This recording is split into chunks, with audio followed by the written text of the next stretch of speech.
한국 축구의 대표 선수하면 여러분 누가 떠오릅니까? 바로 이 손흥민 선수입니다. 여러분이 손흥민 선수를 보면요, 축구를 참 잘한다는 그 생각이 듭니다. 그런데 이 손흥민 선수를 이렇게 키우는 사람이 누구냐면 바로 아버지입니다. 바로 손웅정 씨입니다. 이 아버지 손웅정 씨는 아들 그 손흥민 선수의 개인 트레이너 역할을 하고 있습니다. 어렸을 때부터 그 손흥민 선수에게 축구의 기본 훈련에서 시작하여서 또 이 전반적인 생활하는 것까지 다 관리하면서 돌보아주는 일을 하고 있습니다. 얼마 전에 그 종편 프로그램에서 이 손흥민 선수의 그 다큐가 방송이 되어졌는데 거기서 보니까요, 이 아버지가요, 개인 웨이트 트레이닝부터 시작해가지고 또 뭐 축구 운동장에서 훈련하는 것, 그리고 또 집에서 생활하는 것까지 다 이렇게 뒤에 뒷바라지하고 돌보는 것을 보게 되었습니다. 손흥민 선수는 아버지에 대해서 이렇게 말했습니다. 저에게 아버지는 축구 선배이기도 하고 또 축구 스승이기도 합니다. 또 다르게 보면 이 세상에 딱 하나밖에 없는 분이십니다. 아버지가 없었다면 저는 이 자리에 없었을 것이라고 확신하기 때문에 매일 아침 일어나면서 잠들기까지 항상 아버지께 감사하는 마음을 가지고 있습니다라고 이렇게 고백을 했습니다. 이 손흥민 선수에게 아버지는 절대적인 존재였습니다. 아버지는 아들의 훈련을 자신의 소신대로 잘 가르쳤어요. 원래 이 아버지도요, 축구 선수 출신입니다. 축구 선수 출신인데 그렇게 이렇게 우리 한국에서 그렇게 빛을 발하지 못한 그런 축구 선수였어요. 그 아버지가 아들을 훈련을 시키는데 이 아들인 손흥민은 아버지의 말이라면 무조건 따라합니다. 그런데 이 아버지가 강조하는 것이 뭐냐면은 바로 기본기를 강조하는 거예요. 축구의 기본기. 볼 트래핑이라든지 드리블이라든지 또는 뭐 슛하는 거, 패스하는 거, 이런 것에 초점을 두고 계속해서 훈련을 시켰던 거예요. 아버지는 이 손흥민 선수에게 늘 이렇게 얘기했답니다. 어릴 때는 기본기와 개인기를 철저히 익혀야 된다. 전술 훈련은 나중에 팀에 가서도 다른 팀에 가서 해도 늦지 않다. 그러니까 지금 너한테 필요한 것은 어떤 전술 훈련을 익히는 것이 아니라 기본기하고 그다음에 개인기를 철저하게 훈련하는 것이다라고 끊임없이 강조했다라고 이야기를 하고 있습니다. 그래서 뭘 주로 많이 하면 슈팅 훈련을 굉장히 많이 했다고 합니다. 슈팅 훈련을. 2003년부터 지금까지 하도 빠짐없이 운동장에 나가면요, 직접 볼을 던져주면서 하루에 3-4시간씩 개인 훈련을 계속 시킨 거예요. 슈팅 훈련을 계속 시킨 것입니다. 그것이 바로 오늘 이 손흥민 선수가 소위 말해서 축구에서 말하는 유효 슈팅이라고 합니다. 그러니까 골과 직접적으로 위협이 될 수, 골에게 영향을 줄 수 있는 그 슈팅을 유효 슈팅이라고 하는데, 그 유효 슈팅이라든지 아니면은 골 결정력을 높이는 그런 그 훈련을 이렇게 계속 했기 때문에 손흥민 선수가 실제 어떤 상황에서든지 간에 골대를 향해서 정확하게 공을 찰 수 있는 그런 능력을 갖추게 했다라고 이야기를 하고 합니다. 이게 다 뭐냐면 어렸을 때 그 아버지로부터 그 훈련을 받은 겁니다. 철저하게 어떤 축구 선수의 기본이라고 할 수 있는 슈팅이라든지 또 볼 트래핑이라든지 또 패스라든지 이런 것들을 철저하게 훈련을 받은 것이죠. 이 손흥민 선수 아버지에게 있어서 기본과 개인기는요, 삶의 규칙과 같았습니다. 그리고 이런 규칙이 오늘날 손흥민 선수를 만들어냈던 것입니다. 여러분, 오늘날 우리에게도요, 삶의 규칙이 있어야 됩니다. 그것이 공부이든 또 가정생활이든 직장생활이든 대인관계든 사업이든 신앙생활이든 간에 규칙이 있어야 된다라고 하는 것이죠.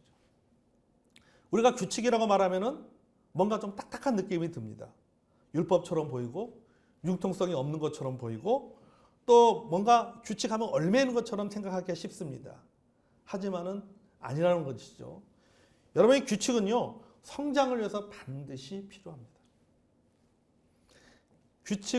규칙을 헬라어로 트렐리스라고 합니다. 이 트렐리스라고 하는 헬라어 단어에서 나온 말이 규칙이라고 하는 단어예요. 여러분이 트렐리스 하면 뭐가 생각납니까? 트렐리스. 여러분이 포도덩쿨 있죠? 포도덩쿨. 포도 넝쿨이 땅바닥에 늘어지지 않고 위로 뻗어가도록 잡아주는 역할, 일종의 격자 구조물을 가리켜서 트렐리스라고 얘기합니다. 여러분이 그 전원주택 가면, 전원주택 있는 집들 가보면은 담장 넝쿨 해놓잖아요. 넝쿨이요. 근데 그 넝쿨만 가지고 넝쿨이 올라가지 않죠. 뭐 합니까? 이렇게 여러 가지 구조물을 해주잖아요. 그래서 그 구조물을 타고 올라가잖아요. 우리 농사 짓는 분들은 오이 씌우면은 뭘 반드시 오이 옆에다 해놓습니까? 오이줄을 해놓죠. 오이줄. 그러면 오이가 그 오이줄을 타고 올라가지 않습니까? 이 오이줄이 뭐냐면 트렐리스예요. 트렐리스. 격자 구조물이라는 뜻을 갖고 있습니다. 이게 바로 규칙이라고 하는 것이죠. 이 규칙이 있기 때문에 이 규칙으로 말미암아 뭐 하는 거예요? 성장하는 거예요. 열매가 맺혀지는 겁니다. 여러분, 그리스도인에게 삶의 규칙도 이와 같은 역할을 합니다. 특히 여러분, 신앙생활에서 규칙은요, 우리의 영적인 영성을 더 풍성하게 만들어줍니다. 더 거룩하게 만들어줍니다. 더 자유롭게 만들어줍니다. 그러니까 규칙이라고 하는 것이 우리의 삶을 얼매게 하는 것이나 우리를 더 자유롭게 해준다는 것이죠. 영적인 삶의 규칙이 우리를 더 자유롭게 해주고 우리를 더 거룩하게 해주고 우리를 더 풍성하게 만들어준다라고 하는 것입니다. 아멘. 특히 여러분, 우리가 살아가는 이 세상에서는요, 신앙의 규칙이 반드시 필요합니다. 왜냐? 그렇지 않으면요, 세속화되는 것입니다. 세상에 물들어 버리는 거예요. 여러분, 본문에 나오는 다니엘을 보십시오. 여러분, 다니엘이 살아가는 나라가 어떤 나라입니까? 바로 바벨론입니다. 성경에 나오는 바벨론의 이미지는요, 세상의 나라입니다. 바벨론이라는 생각 딱 떠오르면 긍정적인 이미지보다는 부정적인 이미지가 딱 떠올라요.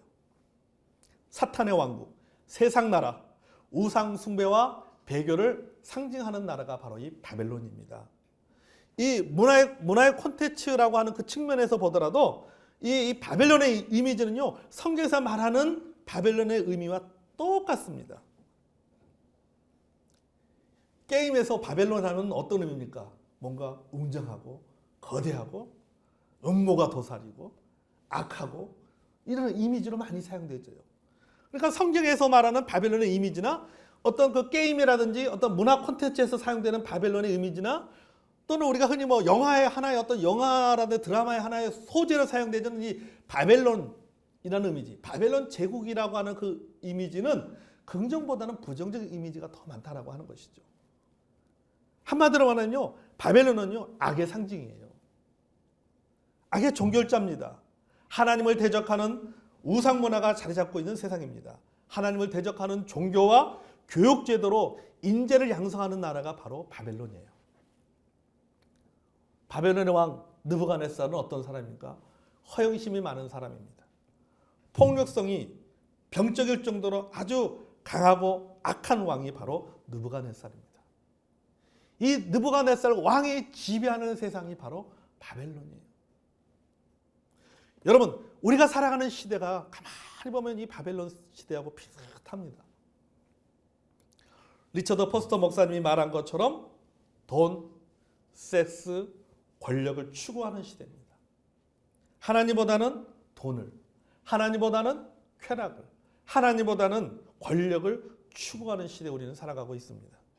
문화적으로 봐도 시라든지 소설, 또 영화, 요새 많은 그 남녀노소 할 거 없이 많이 하는 이 스마트 게임도 보십시오.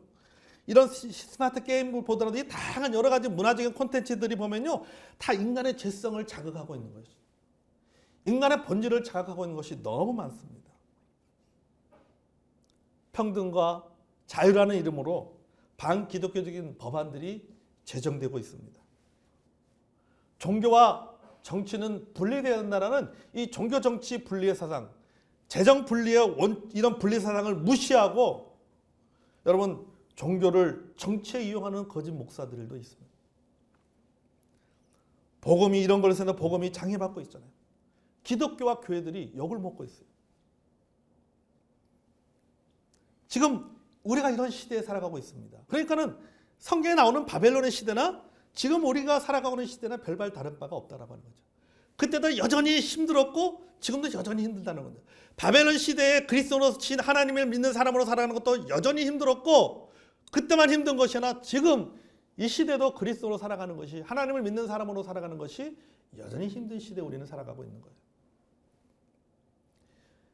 여러분, 그래서 우리가 이 시대 속에서 우리가 믿음을 가지고 풍성한 삶을 살기 위해서는 우리에게 무엇이 있어야 되느냐? 삶의 규칙이 있어야 된다. 삶의 지혜가 있어야 됩니다. 아멘. 자, 다니엘이 이 악한 바벨론의 나라에서도 그가 신앙에서는 하나님의 사람으로, 그리고 직업에서는 정치인으로, 여러분 바벨론뿐만 아니라 바벨론이 멸망하고 메데바다, 즉 페르시아가 들어섰을 때도 여전히 그는 바벨론은 정치인으로서 살았습니다. 직업에서도 정치인으로서, 그리고 윤리에서는 깨끗한 사람으로 살아갈 수 있었던 이유가 무엇이냐면 그에게는 삶의 규칙이 있었다. 원칙이 있었어요.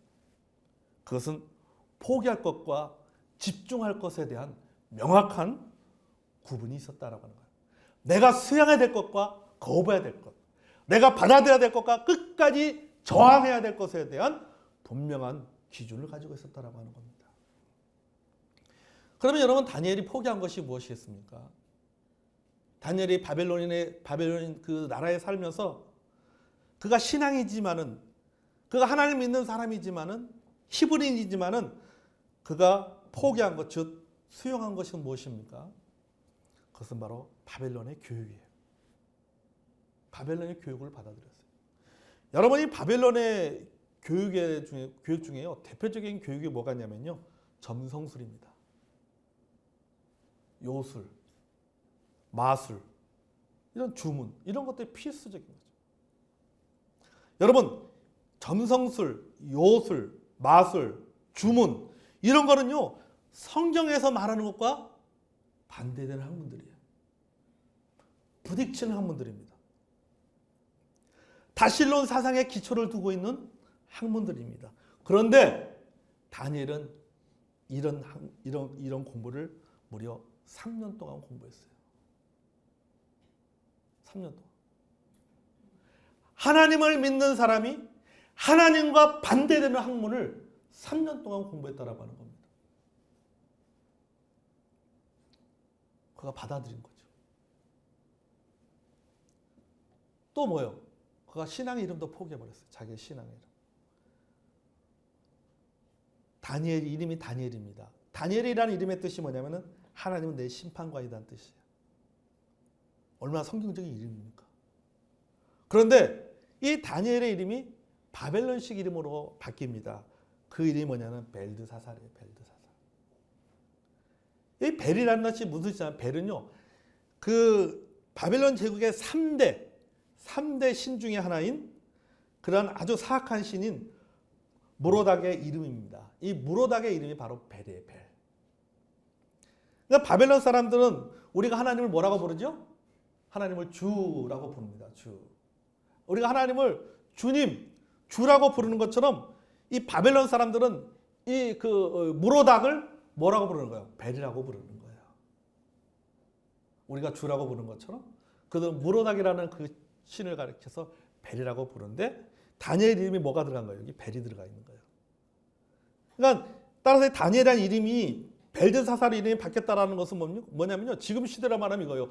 우리의 이름이, 나의 이름이, 나의 정체성이 그리스도인, 저 사람은 그리스도인이야.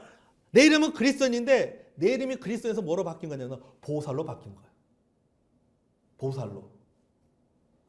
그래서 하나님은 나의 심판관이다라는 얼마나 성경적이고 얼마나 아름다운 이름입니까? 이 이름이 바벨론 제국에 가서는 그가 바벨론 제국에 살다 보니까 그 이름이 바뀌어버린 거예요. 누구의 이름으로? 우상의 이름으로 바뀌어버린 거예요. 다니엘이 이것도 수용했어요. 이것도 수용했어요. 이것 말고도요, 다니엘이 자신의 의지와 상관없이 포기할 수밖에 없었던 한 가지가 더 있습니다. 무엇일까요?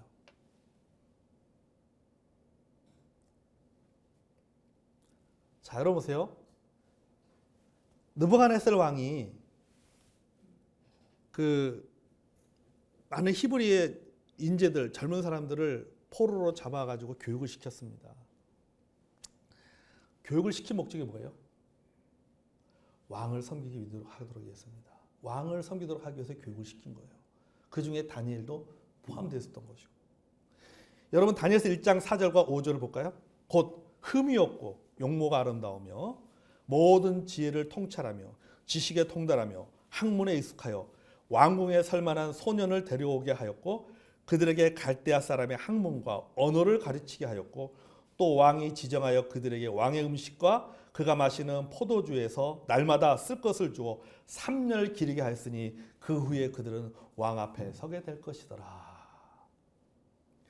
흠없고 용모가 아름다운 와 느부갓네살 왕은 외모 지상주의자가 많아요.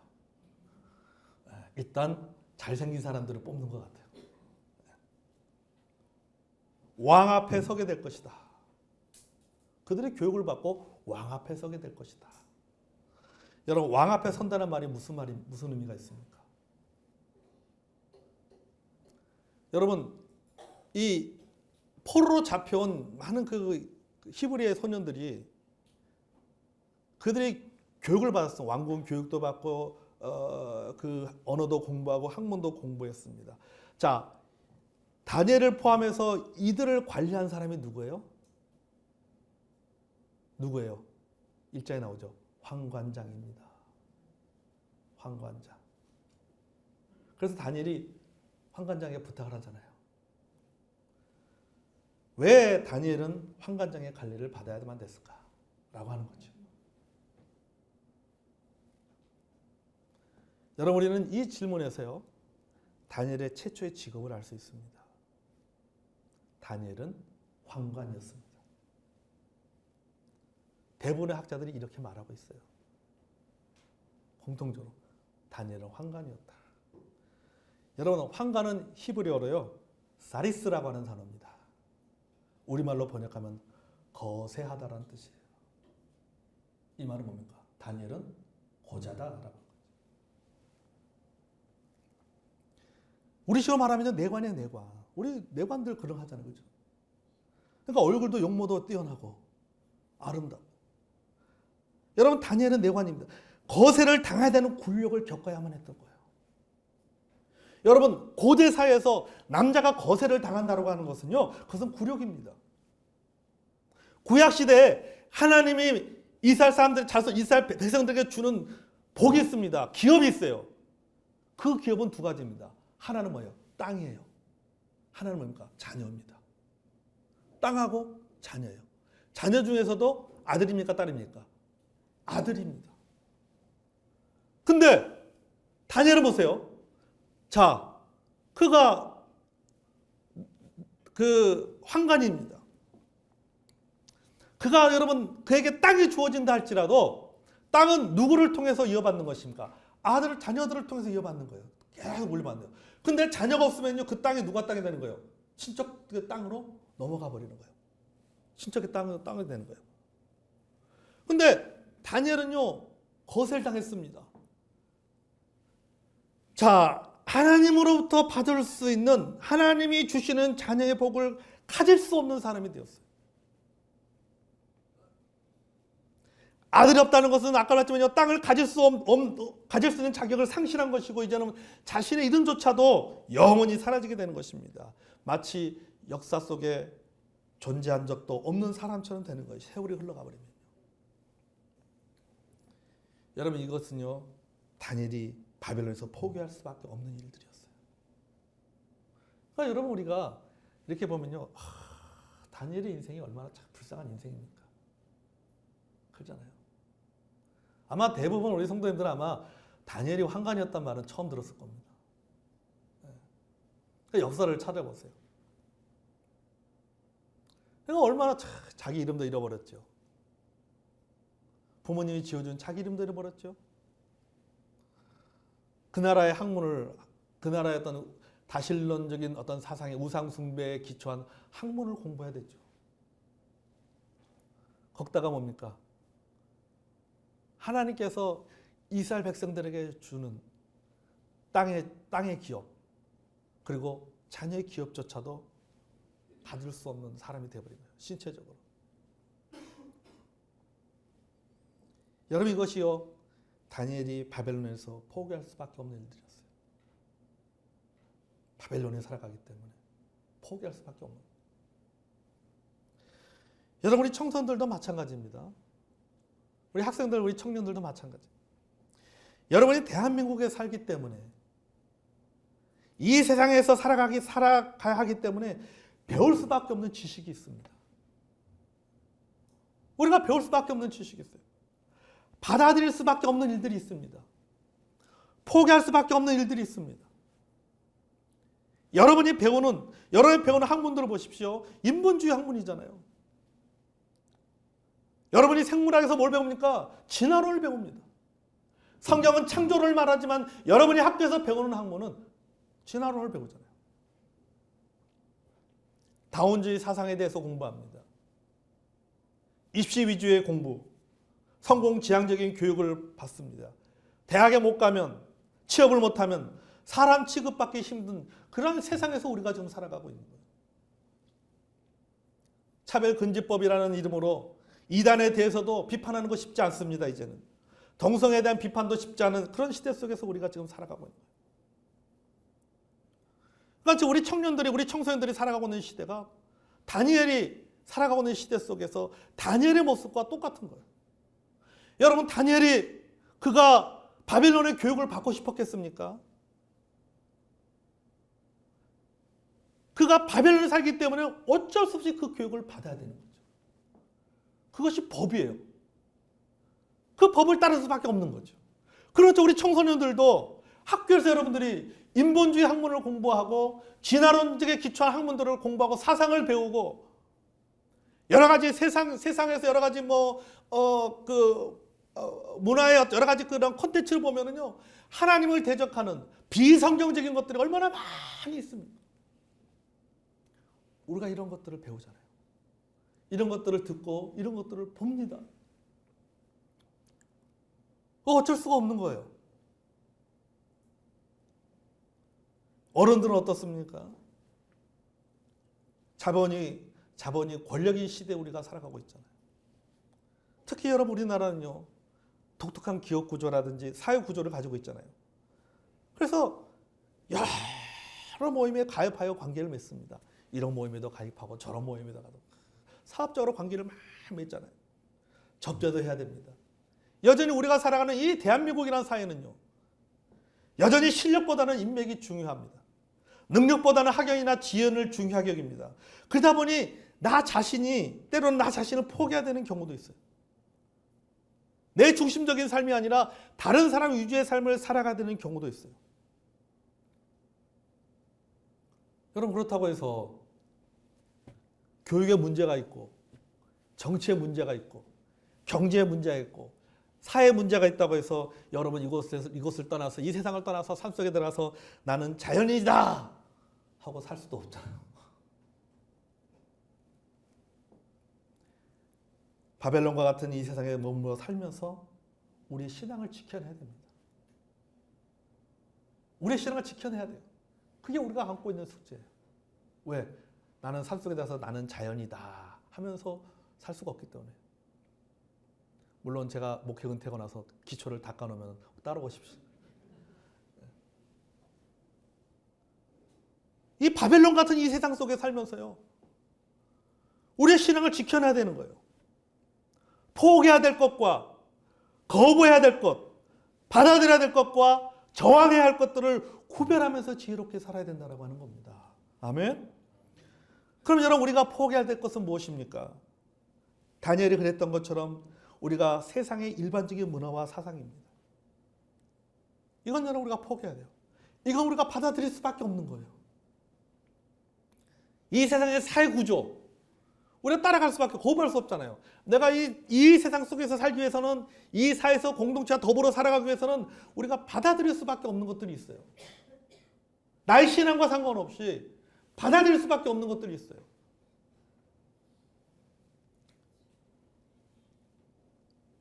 이런 것들은 받아들였지만 우리가 집중해야 될 것이 있습니다. 그것은 바로 뭐냐면 우리의 영성입니다. 아멘. 영성이에요. 여러분, 다니엘을 보십시오. 그가 포기한 것, 양보한 것, 받아들인 것도 있지만 결코 포기하지 않은, 또 양보하지 않은, 오히려 거부하고 집중하는 것이 있었어요. 내가 다른 건 다 양보하지만은 내 일도 양보할 수 있고 교육도 양보할 수 있고 그리고 내가 다른 거 다 양보할 수 있지만은 내가 하나님의 축복을 내가 받을 수 없는 그런 어떤 그 내 자존심을 포기해야 되는 그런 것도 내가 수용할 수 있지만은 내가 포기할 수 없는 것, 내가 꼭 붙잡고 살아가야 되는 것, 그것이 있다라고 하는 겁니다. 그것은 바로 뭐예요? 신앙이에요. 내가 믿은 만큼은 내가 양보할 수 없다라고 하는 거예요. 다른 건 내가 다 양보해요. 하나님과의 관계예요. 여러분 다니엘서를 읽어보면요, 다니엘이요, 그가 끝까지 거부했던 것들이 뭡니까? 두 가지예요. 하나는 뭡니까? 우상의 음식을 먹는 거잖아요. 먹는 문제. 그리고 또 하나 뭡니까? 하나님과의 관계를 위해서 기도의 규칙을 지켜나가는 것이었습니다. 오늘 본문에 나오는 내용이죠. 6장 10절 볼까요? 다니엘이 이 조서에 왕의 도장에 찍힌 것을 알고도 자기 집에 돌아가서는 윗방에 올라가 예루살렘을 향한 창문을 열고 전에 하던 대로 하루 3번씩 무릎을 꿇고 기도하며 그의 하나님께 감사하였더라. 아멘. 전에 행하던 대로 뭘 알고서? 이 조서에 왕의 도장이 찍힌 것을 알고도. 이 조서가 무슨 내용입니까? 왕 이외에는 다 절하지 말라는 거잖아요. 여러분 지금 이 상황이 어떤 상황이에요? 다니엘을 시기하는 사람들이 정치적인 음모를 꾸며가지고는 왕의 법을 이용하여서 다니엘을 매장시키려고 하는 그런 상황입니다. 그러니까 그들은 너무 잘한 거예요. 왜? 이 법을 다니엘이 지키지 않을 거라는 걸 너무나도 잘한 거죠. 다니엘도 이 상황을 너무나도 잘 알고 있어요. 그러니까 다니엘을 숙청하려고 하는 사람들도 이 상황을 너무 잘 알고 있었고, 또 그들이 어떤 음모를 갖고 이런 법안을 발의했는지에 대해서도 다니엘이 너무나도 잘 알고 있는 겁니다. 자기가 기도를 하면 잡혀가고 정치적인 숙청을 당할 것을 너무나도 잘 알고 있었습니다. 하지만 그는 하나님 앞에 나가서 무릎을 꿇고 공개적으로 기도했습니다. 이것이 다니엘에게는요, 삶의 규칙이고 신앙의 규칙이었다는 겁니다. 아멘. 절대 양보할 수 없는, 절대 포기할 수 없는 문제였다는 것입니다. 이 일로 인해서 여러분 다니엘서 6장을 읽으면 알겠지만 이 일로 어디에 들어갑니까? 입주하잖아요. 어디 입주합니까? 사자굴에 입주하잖아요. 사자굴 속에 들어가는 고난을 겪잖아요. 하나님께서 물론 살려주셨지만. 여러분 바벨론 시대 같은 이 시대에 살아가는 우리가 가져야 될 영성, 우리에게 필요한 믿음, 우리의 삶의 규칙, 우리의 죄가 뭡니까? 바로 우리에게 이런 것이 필요합니다.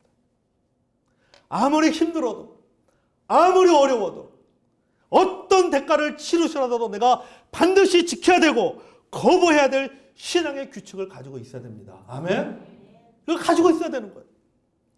이 규칙이 저는요, 개인적으로는 기도하는 것이고 공동체적으로는요, 예배라고 믿습니다. 아멘? 여러분 우리가 사회생활 하다 보면요, 다니엘처럼 어쩔 수 없는 상황들이 있어요. 이슈 때문에, 사업 때문에, 관계 때문에 여러 가지 다양한 상황들이 있습니다. 내가 받아들일 수밖에 없는 상황이 있어요. 이 사회가 그걸 요구하기 때문에, 이 문화가 그걸 요구하기 때문에, 학교에서 그걸 요구하기 때문에, 주변에서 그런 것들을 요구하기 때문에 우리가 나의 의지와 상관없이 받아들일 수밖에 없는, 수용할 수밖에 없는, 마치 다니엘이 자기의 이름을 바꾸는 것이라든지 교육받는 것이라든지 거세를 당하는 것이라든지 이런 것처럼 어쩔 수 없이 나의 의지와 상관없이 받아들일 수밖에 없는 상황들이 있습니다. 하지만 여러분 그렇다 할지라도 여러분 우리가 하나님 중심적인 삶의 기본이라고 할 수 있는 기도 생활과 예배 생활은요 결코 양보할 수가 없습니다. 아멘. 이거는 여러분 이거는 삶의 규칙이고요 마지노선이에요. 이것마저 무너지면요 바벨론 사람으로 변질되는 것은요 순식간이에요. 다니엘 보세요. 다니엘 6장 10절에 다니엘의 기도 가운데 뭐가 있습니까? 그가 하루 3번씩 하나님 앞에 기도하면서 감사하였더라. 저는 여러분 이 다니엘이 환관이었다. 그 때문에 거세의 문제를 이렇게 생각을 해보면요. 기가 막힌 거예요, 사실은요. 기가 막힌 거잖아요. 얼마나 피를 소중하게 여기고 자손을 소중하게 여기는 민족입니까? 이스라엘 민족들이. 이 말은 뭡니까? 자기 대가 뭡니까? 이제는 끊어져 버린 거예요. 이제 자기라는 존재는 역사 속에서 사라져 버리는 거예요. 사라져. 동양적인 사고가 뭡니까? 동양적인 사고는 아들을 굉장히 중요하게 여기잖아요. 왜요? 소위 말해서 아들을 통해서 뭡니까? 대를 잇는다고 하잖아요. 대를 잇는다는 것은 뭡니까? 자기 이름이 역사 속에 대를 계속해서 이어가는 거예요. 근데 그게 뭐예요? 대가 끊긴다는 겁니다. 자기 이름이 끊기는 거예요, 역사 속에서. 내 대에는 내 사람들이 나를 기억하겠지만은 2대, 3대, 4대를 넘어가 어떻습니까? 기억하지 못하는 거죠. 여러분, 다니엘을 누가 기억하겠습니까? 시간이 흘러갑니다. 그런 어려움이, 그런 아픔이 있었지만은 그래도 그가 견딜 수 있었던 것은 뭡니까? 하나님 앞에 기도하는 그 시간이에요. 그거를 통해서 견뎌내는 거예요. 그 압력들을, 사회로부터 받는 여러 가지 압력들, 바벨론의 사람들로부터 받는 여러 가지 압력들, 주변에 자기를 무너뜨리려고 하는 수많은 정치적인 원수들로 받는 여러 가지 그 스트레스를 그는 뭡니까? 하나님 앞에 기도하면서 그걸 해소하는 거예요. 그 스트레스를. 근데 그 기도만으로 무너져 버리면 뭐가 뭐예요? 이제는 다 무너져 버리는 거예요. 그러니까 마지막 줄 붙잡고 있는 줄이에요, 그게. 여러분, 다니엘이요, 기도하는 것. 또 우리가 아까 말했던 우리의 삶의 원칙이라고 하는 우리가 기도하는 것이라. 개인적으로는 기도하고 공동체로 모여서 함께 예배하는 것. 여러분, 이것은요, 사회의 압력이나 환경의 문제가 아니잖아요. 우리가 살아가는 사회, 또 반기독교적이고 우리의 신앙을 유혹하는 수많은 일들은요, 어쩔 수 없습니다. 우리가 더불어 살아갈 수밖에 없는 공동체이기 때문에 거부할 수가 없는 거예요. 우리 학생들이요, 아예 나는 창조론을 공부할 거야. 나는 진화론 공부를 나는 수용할 수 없어. 진화론을 공부하지 않는 방법이 있어요. 뭐 하면 돼요? 학교 그만두면 돼요. 안 다니면 돼요. 정규 학교 포기하고 기독교 대안학교 가면 돼요. 기독교 대안학교 가서 공부합니다. 대안학교에서 공부해가지고 검정고시 치면 돼요. 근데 그럴 수 없잖아요. 지금도 얼마나 많은 믿는 학생들이 여러분 공교육을 받고 있습니까? 일반 학교에 가서 공부하고 있잖아요. 제대로 공부. 이건 어쩔 수 없는 거예요. 받아들일 수밖에 없는 겁니다. 내가 내 믿음은 아니지만, 내가 믿는 건 아니지만은 지식으로 받아들일 수밖에 없는 거예요. 그걸 믿지 않지만은, 그러나 지식적으로는 그걸 받아들일 수밖에 없는 거죠. 여러분, 하지만 신앙은 다릅니다. 신앙생활은요, 어쩔 수 없이 포기해야만 하는 문제가 아니에요. 기도하는 것, 이건 나의 의지의 문제입니다. 하나님 앞에 나 예배하는 것, 이건 나의 의지의 문제예요. 사회의 압력이 아니에요. 내가 원하면은 얼마든지 기도할 수 있고, 내가 원하면은 얼마든지 내가 하나님 앞에 가서 예배드릴 수 있습니다. 아멘. 사회의 압력, 사회 핑계 대면 안 된다는 거죠. 내가 기도하지 못하는 것, 사회 핑계 대면 안 돼요. 내가 예배드리지 못하는 것, 환경 핑계 대면 안 돼요. 이건 나의 의지의 문제예요.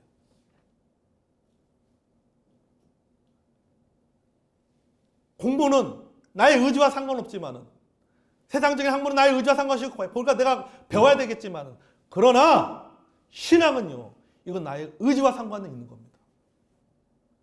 나의 믿음과 상관이 있는 거예요. 나의 영성과 상관이 있는 거예요. 이건 순종의 문제고 뭐예요? 믿음의 문제라는 겁니다. 여러분, 우리가 개인 기도와 또 공동체와 함께하는 이 예배를 드리는 이 일을 무시해서는 안 됩니다. 이건 우리가 반드시 해야만 하는 영적인 기본기예요.